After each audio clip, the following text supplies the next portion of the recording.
Hello, good evening, and welcome to our Saturday night episode of Brett's Old Time Radio Show. How the devil are you? Everything going well? How's the new year going? Drop me a line, let me know, because I'm a nosy Parker, as you know. So if you want to drop us a little line and let us know how your new year's going, well, I'd be glad to hear about it. I'm always cracking on about mine, telling you how things are going in my life, so I'd welcome to hear from you. Huge thank you for joining me once again for our regular late night visit to those dusty studio archives of old-time radio shows right here at my home in the southwest of the United Kingdom. I'm Brett. I'm your host for our Nighttime Podcast. Welcome to another episode. Got Facebook, Instagram, YouTube, and TikTok. They're all called Brett's Old Time Radio Show. Go check them out. Give us a follow. You know you want to. We've also got a fabulous sister podcast. It's called Sunday Night Mystery. Just go and do a little search, Sunday Night Mystery, and you will find us. And of course, as I've mentioned many times, on Amazon, there's also a book to accompany the podcast. It's also called Sunday Night Mystery. Time now, however, for our Saturday night adventure with insurance investigator Johnny Dollar. This one first broadcast on the 20th of February 1953. It's called the Latourette Matter. From Hollywood, it's time now for John Lund as Johnny Dollar. Dan Mates, you left word for me to call? Oh, Lieutenant, I've been trying to see you on this Latourette thing. What's your connection, Dollar? I'm investigating for the National Underwriters. Oh. Did you know Thompson? Yeah. Too bad. I'll be tied up till after lunch. Want to get together then? Anything I can do in the meantime?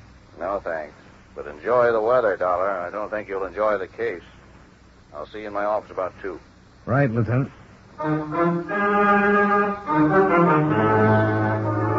John Lund in the transcribed adventure of the man with the action-packed expense account. America's fabulous freelance insurance investigator. Yours truly, Johnny Dollar.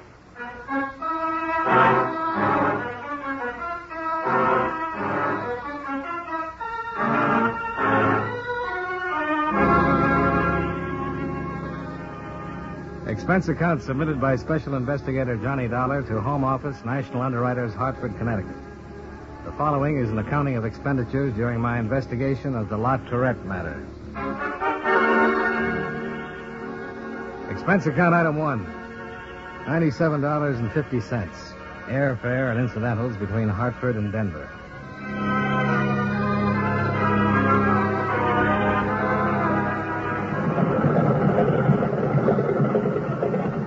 I arrived at 6:30 in the morning with a cold, sun-filled dawn. I reacquainted myself with the mile-high city at the airport restaurant, where I drank coffee and waited for my luggage. I'd been there once before on a case in 1947, but the Denver I saw this time was a great deal different. Bigger, filled out, bustling. Towns, like people, change. I arranged to rent a car from the Avis people and drove on into the city itself. There I checked in at the Cosmopolitan, showered and shaved, and waited until 9 o'clock before I rang Bessie Thompson's room. Who? Johnny Dollar, Bessie. Oh, you're here? Yeah, as a matter of fact, in the same hotel. Same case Tommy was working on? Yeah. Be careful, Johnny. Everybody seems to die who has anything to do with it. Why don't I buy you some ham and eggs? Why not? Expense account item 2. $4 and... No, I guess not. This one was on me. Buying breakfast for the widow of the man who died on the case I was taking over. It was a difficult meal. I buried him here. Yeah? I would have taken his body back to Hartford, but the expenses and all. Besides, it doesn't really make any difference where you're buried. The ground was frozen here, too. I hear they have to use jackhammers What happens now, Bessie? I haven't anything to stay around here for. I guess I'll go home. Try and get a plane out sometime today. Maybe that'll be better. I'm 32 now. I'm still attractive. I suppose some man will come along. Even men. Bessie, what is this? You tell me what it is. The coroner said that Tommy might have been drunk. That he wandered out on the highway and that the driver of the car that hit him could have done it and not even known it. I know Tommy drank. But not like that. Or did he? What do you mean? You were with him for 3 weeks in Omaha last year. When he was away from home, from me, Johnny, was he... I mean, did he drink a lot and get around? I never saw him do anything like that, Bessie. Honest? Honest. Don't lie to me now. He was in love with you, Bessie, and he didn't care who knew it. Don't torment yourself with thoughts like that. We're awful that way, aren't we? I mean, women. I think you're wonderful that way, too. Thanks. Tommy was murdered, Johnny. It couldn't have been a hit-and-run accident. Bessie, And they aren't doing anything about it. They haven't found out a thing. Oh, easy, honey. They're working on it. You know that. It's all tied in with that Latourette man. Tommy found out something, and he was killed for finding it out. Bessie, I'll have to tell you right now. What reports Tommy sent in on Latourette don't make him responsible in any way. Then why are you here? Just to wrap up the details. I see. There'd have to be something more than what we have now. Then there is something more. Tommy phoned long distance the night before he was killed. He said he thought he'd be coming home in a couple of days. Did he say anything about the case? No, but he was coming home. That meant he had it about finished. He sent in a report the day before he was killed. There was nothing. But the police didn't find any report for that day in his room. How did he get out to that place on the Golden Road? Who was he with? Johnny, he was killed. He had something on someone in this case, and he was killed. If he was, we'll find it out. All right. Where's he buried? Crown Hill Cemetery. I'll send some flowers out there. Get the man who ran him down. He'd like that a whole lot better. Yeah, I guess he would.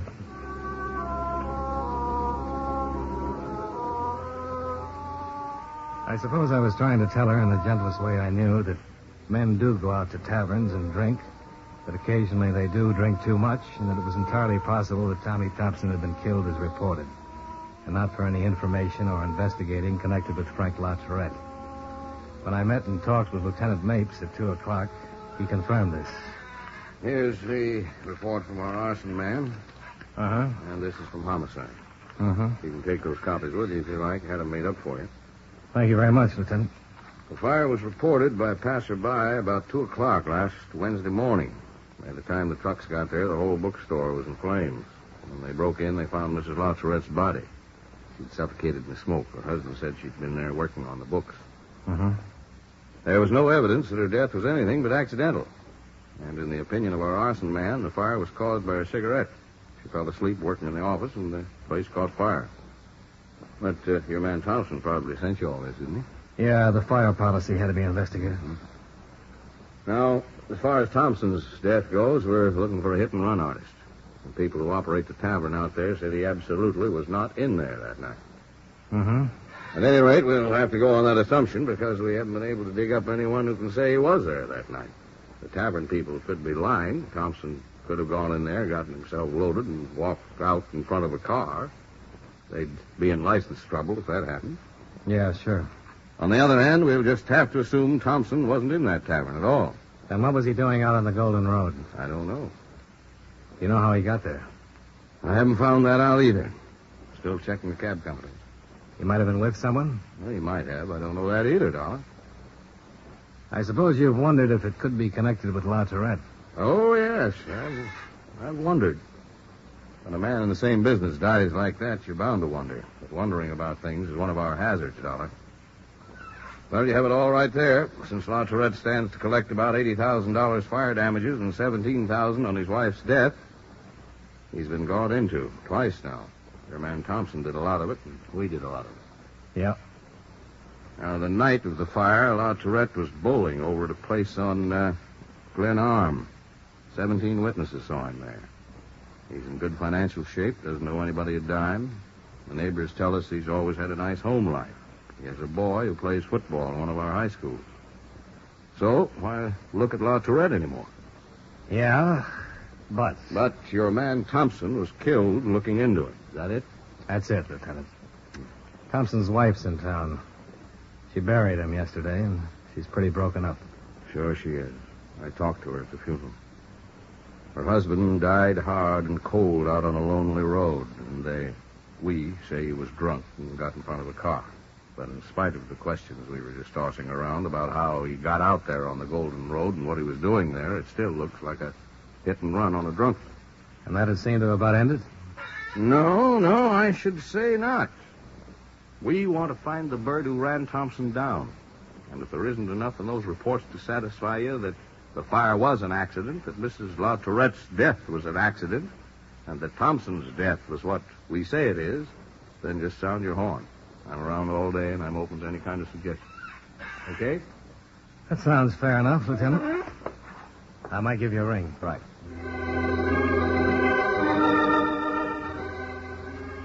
I spent the rest of the day in my hotel room going over the bulky envelope of police reports.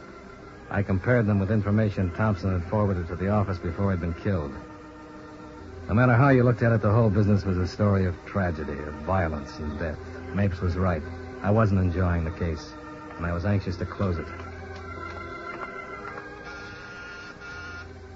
It was dark by the time I got out to Park Hill and found the Latourette home.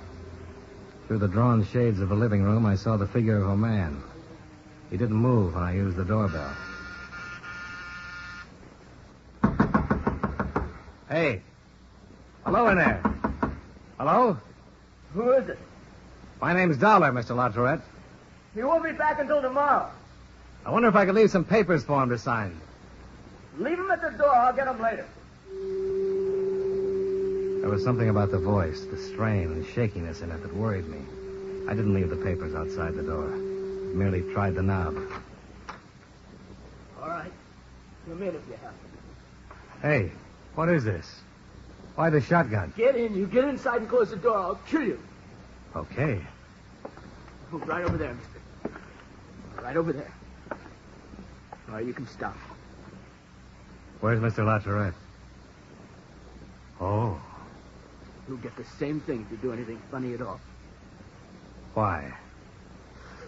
You'll be asking that from now to the day I die. Now get your hands up.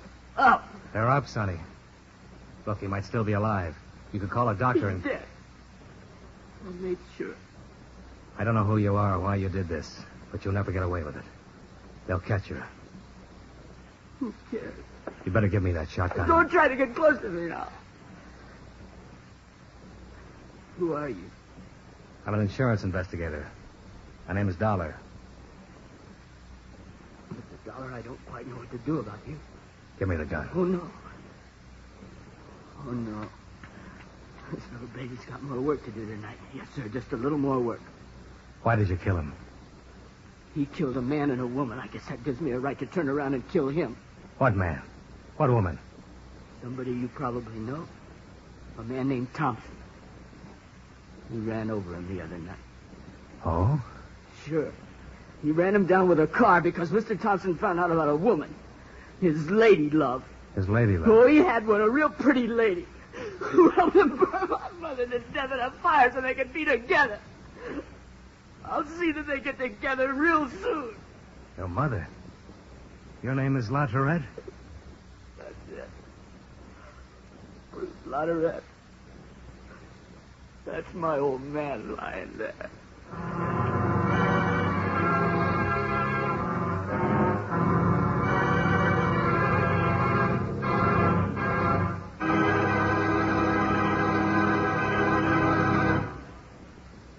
We'll return to yours truly, Johnny Dollar, in just a moment.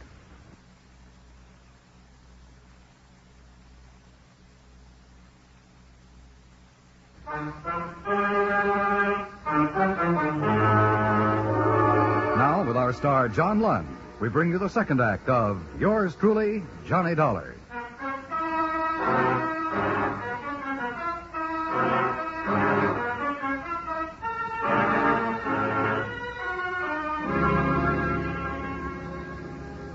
Bruce Latourette was young, and he was obviously out of his head with fear.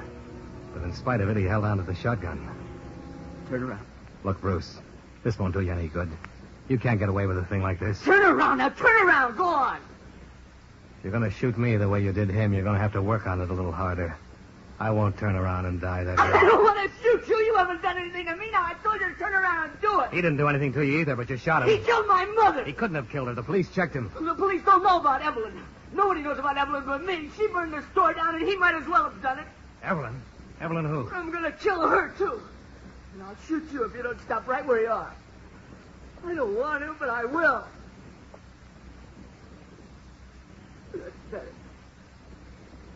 Now stay there. Bruce. Bruce!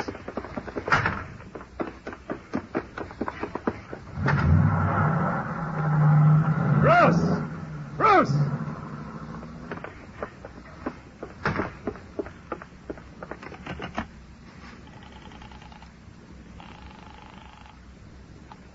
Operator. Give me the police. Hurry.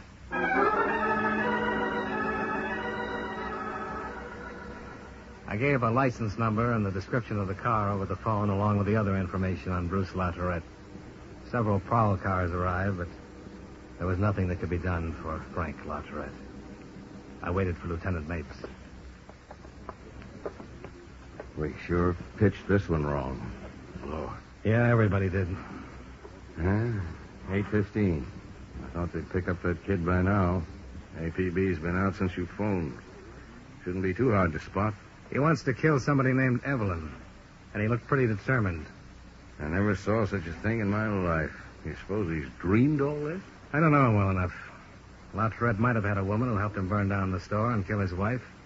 He might have had to kill Thompson when Thompson found out about it. That's the part that makes it no dream. Dollar, if we don't have that kid in our hands pretty soon, we'll be standing in another room someplace looking at another corpse tonight. Yeah, I know. How could we miss it? Who's Evelyn? Why didn't any of these people in the neighborhood know anything about it when we questioned around? I don't know. Let's see. Farrell and Hayes, Thog, Weiner. Come on, Willie. Let's talk to these neighbors again. Okay. Boy, what I'd give for one gossipy old lady who knew everybody's business. You mean who knew somebody named Evelyn? Yeah, I guess that's what I mean.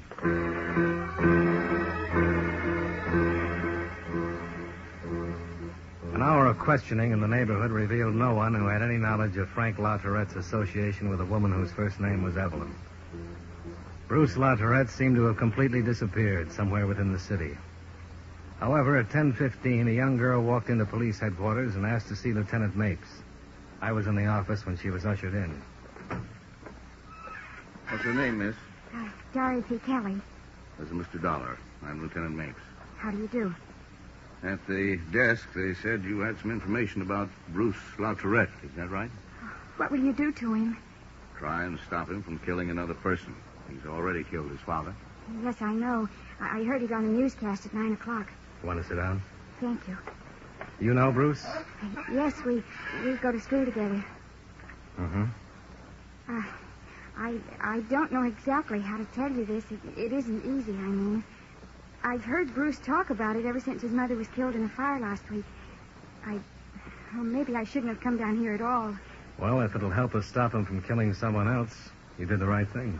Do you know where Bruce is, Dorothy? No, honest, I don't know that. I'd tell you if I knew. What has Bruce been talking about, Dorothy? Well, he was pretty upset about his mother's death and took it pretty hard. Yeah, sure. He was out of school all last week, and then when he came back this week, we had lunch together one day. He hardly ate anything, just sort of sat there staring out, you know? Mm-hmm. Did he say anything? Not at first. He used to talk to me all the time. I mean, we're pretty good friends. Oh, gosh, if my mother knew I was mixed up in this... We'll talk to your mother, Dorothy. Go on. Well, Bruce was sitting there, and all of a sudden he said, they killed her. I thought he was crazy. I said, who killed her? And he said that his father and somebody named Evelyn killed her. He said that Evelyn set fire to the store and that his mother couldn't get out. He said his father had been seeing Evelyn for a long time. Mm-hmm. And he also said something about telling all this to a man named Thompson and that Thompson was killed, too. Did he tell you who Evelyn was? No, sir. Did he say where she lived? No. Did he mention her last name? Gosh, I don't remember. I think he just called her Evelyn. Nothing else about her? No, sir. Oh, wait. What? She teaches skiing. What? Well, he said he met her once with his father when he was skiing. She's a ski instructor somewhere. Does that help you any? It might.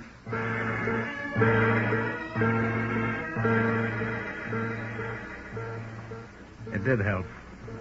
3/4 of an hour later, the owner of a sporting goods store remembered a woman named Evelyn Warder, who had skiing classes on weekends. He located an address for her in North Denver, and I drove out there with Lieutenant Mapes.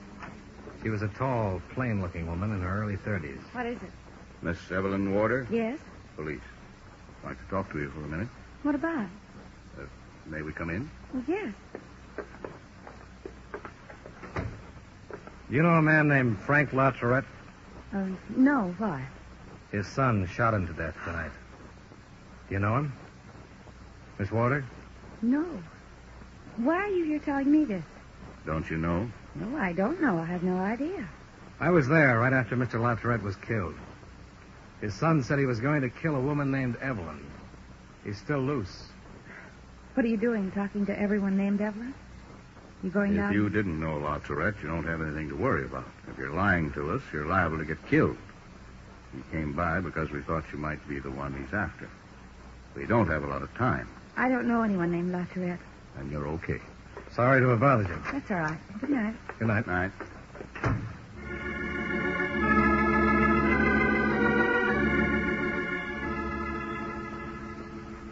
The pouting mouth, the plain face, the tall, ungainly person of Evelyn Warder didn't fit the role of a homebreaker or murderess.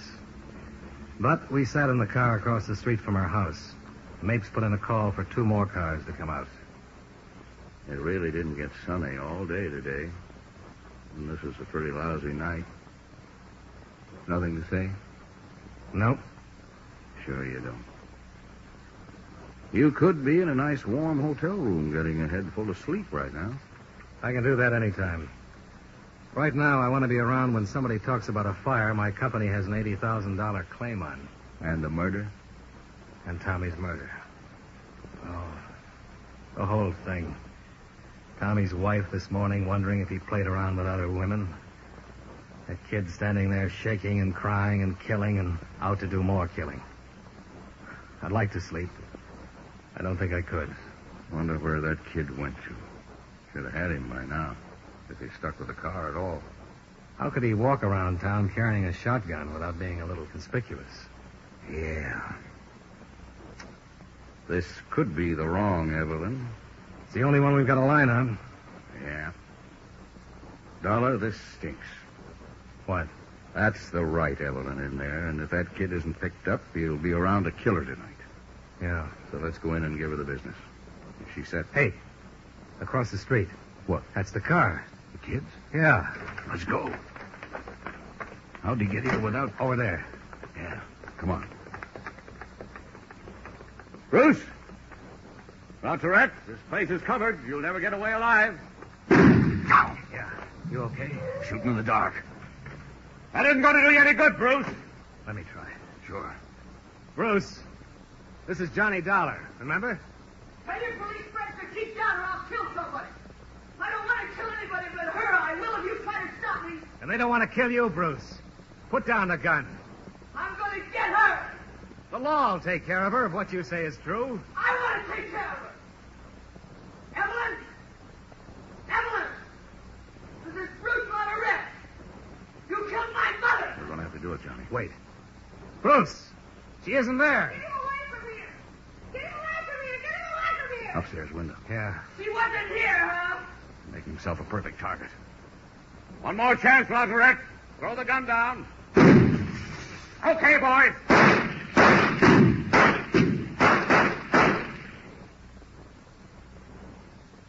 Well, that did it. Yeah.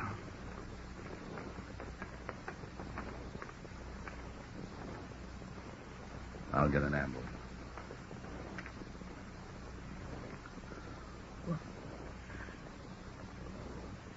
Why didn't they let me get her? Take it easy. They'll get her.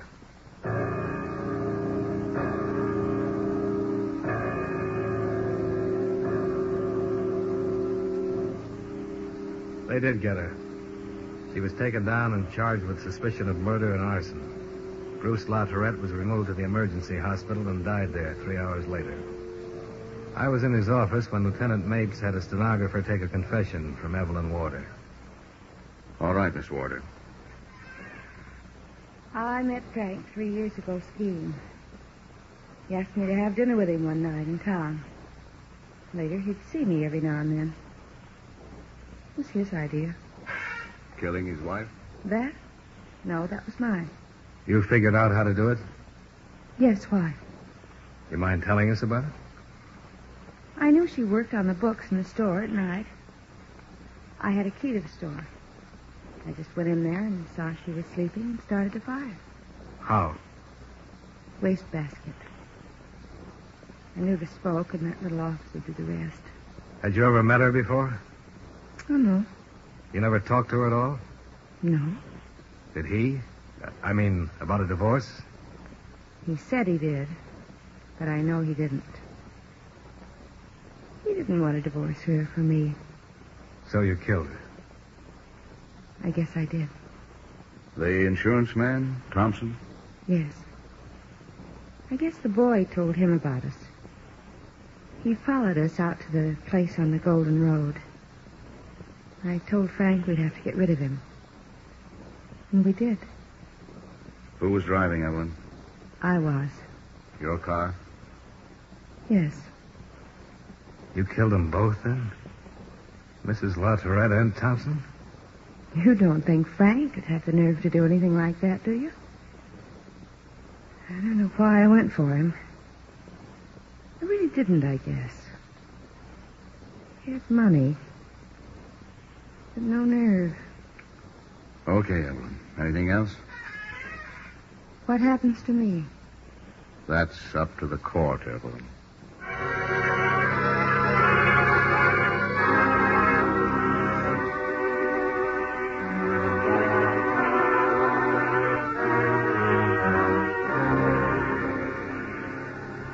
Expense account item 3, $12, hotel and board.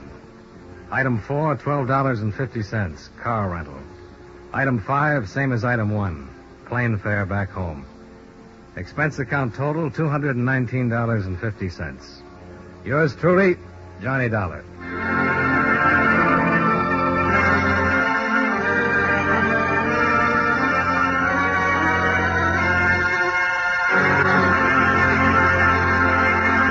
Yours truly, Johnny Dollar, stars John Lund in the title role and was written by E. Jack Newman with music by Eddie Dunstetter. John Lund can currently be seen in the Universal International picture Just Across the Street. Featured in tonight's cast were John McIntyre, Jeanette Nolan, Sammy Hill, Virginia Gregg, and Eddie Firestone. Yours truly, Johnny Dollar, is transcribed in Hollywood by Jaime Del Valle.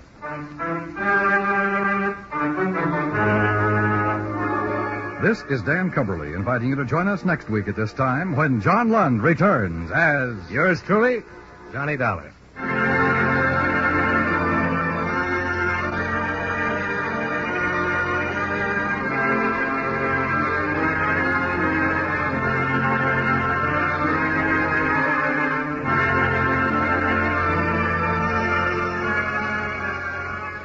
Sunday nights at the Stars Address, distinguished drama is always your fare when Lionel Barrymore narrates your Sunday Night Playhouse.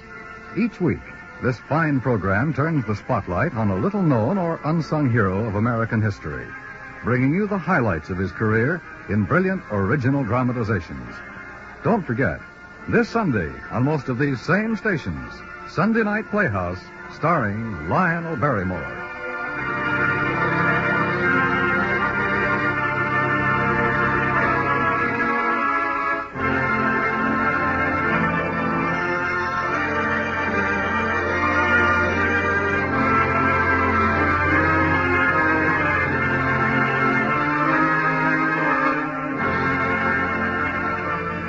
America now listens to 105 million radio sets and listens most to the CBS Radio Network.